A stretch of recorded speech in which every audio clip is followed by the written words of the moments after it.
Okay, here we go. Chapters 11 through 13. 11 is called No Ordinary Teacher. The third grade class gathered outside in their usual place under the big oak tree. Did you see what Mrs. Jeepers did to Eddie? Melody squealed. I couldn't believe it, Liza said. Are you okay, Eddie? What are you guys talking about? She didn't do anything to me at all. She let me get away with murder. Eddie, she hypnotized you into a frozen popsicle, and you didn't even know it, Howie shouted. You guys are crazier than you look. Mrs. Jeepers is a wimp, and I can prove it. Tomorrow, I'll give her a day she'll never forget. Eddie, are you crazy? Howie asked. Mrs. Jeepers is a witch or a vampire or something. There's no telling what she'll do to you if she really gets mad. Mad smad, just wait until tomorrow. Mrs. Jeepers will run out of that room faster than you can say Transylvania. Eddie turned and stomped off. Melody looked at Howie. You know, maybe we should do something about Mrs. Jeepers. I mean, it is definitely not normal to hypnotize a student during math class. I know, agreed Howie, but who could we tell? Mr. Davis would probably laugh us right out of his office. Melody nodded her head. Either that or put us in a nut house. What about your parents? Would they believe you? Howie asked. No, my mom would just tell me to stop exaggerating, and I'd probably get in trouble for telling lies about my teacher. Yeah, me too, Howie sighed. It's crazy. Here we are trying to save our class from total destruction by a mad woman, and nobody will believe us. I guess we're just going to have to depend on ourselves, Melody said. I just hope we'll be a match for Mrs. Jeepers, said Howie. Me too, Melody said softly. The next morning, Howie and Melody were the first to meet under the big oak tree. Howie pulled out a large book from his book bag. Look what I got from the public library last night. Howie held up a book called Vampires and Witches, The True Story. Did you find out anything? Melody asked. I stayed up late and read the whole section on vampires. I found out what we need to do to protect ourselves if Mrs. Jeepers really is some kind of vampire, Howie said. What do we need to do? Melody took the book and started flipping through it. Howie spoke with authority.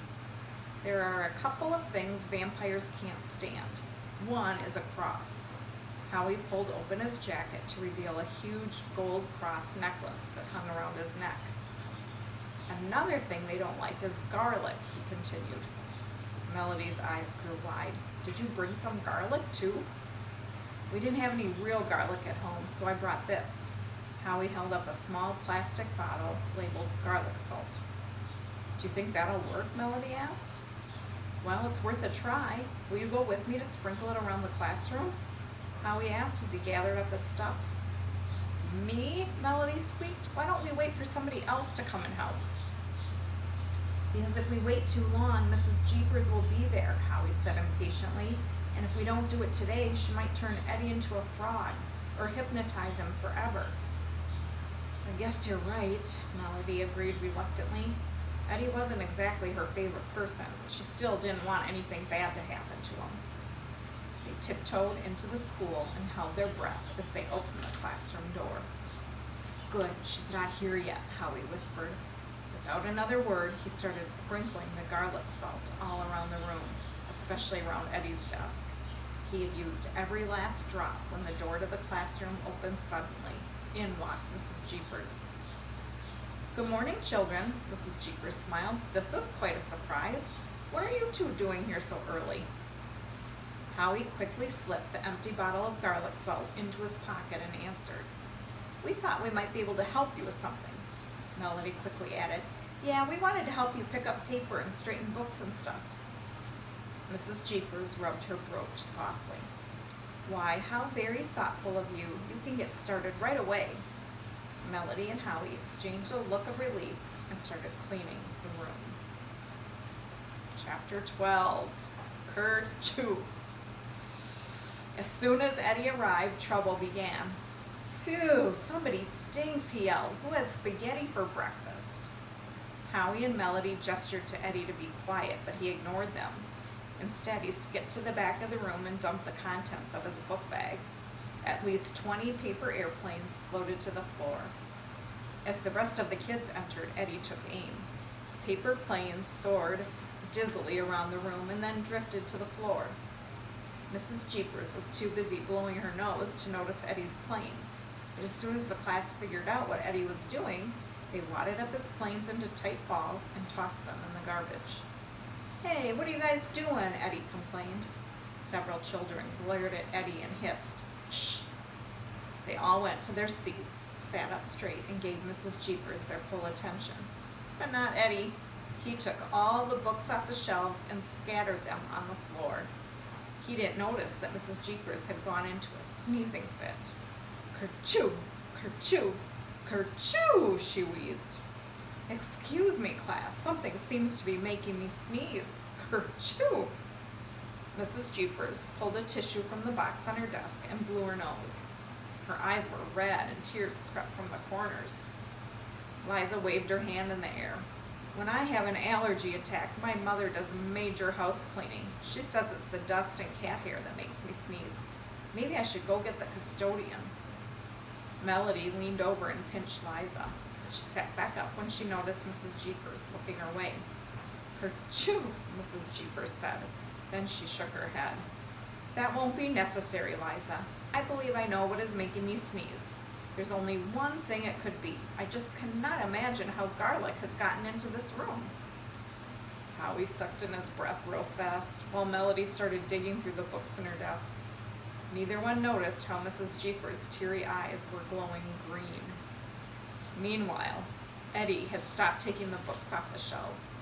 He glanced at Mrs. Jeepers and watched while she blew her nose again. Her allergy was interfering with all his pranks. As far as he could tell, Mrs. Jeepers wasn't even able to see him through her tissues. Eddie stepped over the books on the floor and headed for his desk. He pulled a few pigtails and pinched a few ears on his way. He stretched and pretended to yawn before slumping to his desk. "So are you sick or something?" he hollered. "Sick people shouldn't come to school. You're exposing us to all your cootie germs." Howie covered his eyes and Liza gasped, but Mrs. Jeepers acted as if she hadn't heard a thing. She turned and began to write the morning assignments on the board. She had to stop every so often to sneeze, but soon the board was full and the class got busy. Eddie looked around him with disgust. The room was so quiet that he could hear pencils scratching on paper. The only other sound was Mrs. Jeepers' sniffles. By lunchtime, Eddie had already sharpened all of his pencils and a few of his crayons until they were nubs. He had dumped the entire contents of his desk on the floor and kicked them halfway across the room. He had hummed, whistled, and burped until his mouth hurt. But Mrs. Jeepers had been too busy blowing her nose to pay any attention to him. As he followed the rest of the class to the cafeteria, he made his brain work double time, trying to think of ways to make her notice him. Eddie got his lunch tray and sat next to Howie and Melody. "What's wrong with everybody? Don't tell me you're turning into super students. I've been trying all day to drive Mrs. Jeepers batty. You guys haven't helped one bit." Melody sadly shook her head. "Eddie, can't you get it through your thick skull? Mrs. Jeepers is not ordinary. She's some kind of vampire or witch. If you're not careful, she just might turn you into a frog." Eddie giggled hysterically. "You've been watching too much TV. There are no such things as vampires or witches." "Well, if that's true, then tell me why Mrs. Jeepers can't stand the garlic I sprinkled around the room," Howie asked. "According to a book I got at the library, vampires are repulsed by garlic." "Well, I think garlic is repulsive and I'm not a vampire, so that doesn't prove anything," Eddie snapped. "But I do know that this teacher has got to go. So far, she's made us clean up the room, get our work done, and be quiet in class. Before you know it, she'll have us actually learning. We've got to do something about her and fast. And if you're not going to help, I'll just have to get rid of her myself." With that, Eddie grabbed his tray and stormed away. Melody shook her head and pushed her tray away. "All of a sudden, I'm not too hungry," she moaned. "Me neither," agreed Howie, "but I am scared." Last chapter, 13. Ready? "I have had enough," it's called. Eddie rushed into the room, ready to cause more trouble. He bumped into the custodian, who was just leaving. "Thank you for sweeping the room, Mr. Dobson. I am sure I will feel much better now," Mrs. Jeepers said. Melody and Howie gave each other a worried look and then went to their seats. Howie leaned over to Eddie's chair to whisper, "I've got to tell you something." "Don't bug me. I'm getting ready to bombard Mrs. Jeepers with spitballs." "But you can't," Howie hissed. "The garlic's gone. Mrs. Jeepers is already feeling better." It was true. Mrs. Jeepers was no longer blowing her nose or sneezing. Her nose was still a little red, but her green eyes were back to normal. But Eddie was too bent on causing trouble to notice. He stuck a wad of paper in his mouth and got it good and soggy. With his tongue, he rolled it into a small ball. Then, taking careful aim, he let it fly. Splat! It landed right in the middle of Mrs. Jeepers' desk. "Bingo!" Eddie grinned. Mrs. Jeepers slowly plucked the spitball from her papers. Her green eyes flashed as she calmly stood up from her chair. She started to open her mouth to speak when, splat, another spitball whizzed by her cheek and landed on the blackboard. Eddie smiled as though he had just won the World Series. He leaned over to Howie and bragged, "See, she's a wimp. She won't do a thing." Howie didn't answer. He was too busy staring at Mrs. Jeepers. The class was so quiet that when she started speaking in a low voice, it sounded as if she were booming. "I have had enough." Her green eyes flashed and her brooch glowed as she deliberately made her way to Eddie. With a trembling hand, she grabbed his arm. "Come with me," Mrs. Jeepers demanded. Eddie whimpered, "I'm sorry, Mrs. Jeepers. I'll never do it again." Mrs. Jeepers pulled Eddie from his desk and said very quietly, "I will speak with you in the hall this instant." Everyone watched as Eddie was led into the hall. The door closed with a thud. "What do you think she'll do to him?" Melody whispered. "I don't know," Howie gasped, "but I'm glad it's not me." All the kids slowly nodded their heads.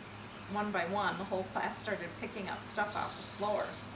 While they were at it, they cleaned the blackboards. Then they sat down at their desks and hurried to finish all their work.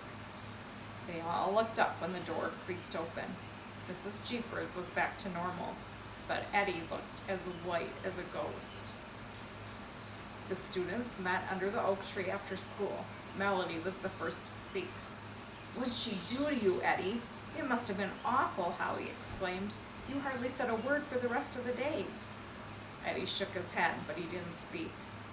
Liza piped up. "You can tell us. Did she grow fangs and bite you on the neck?"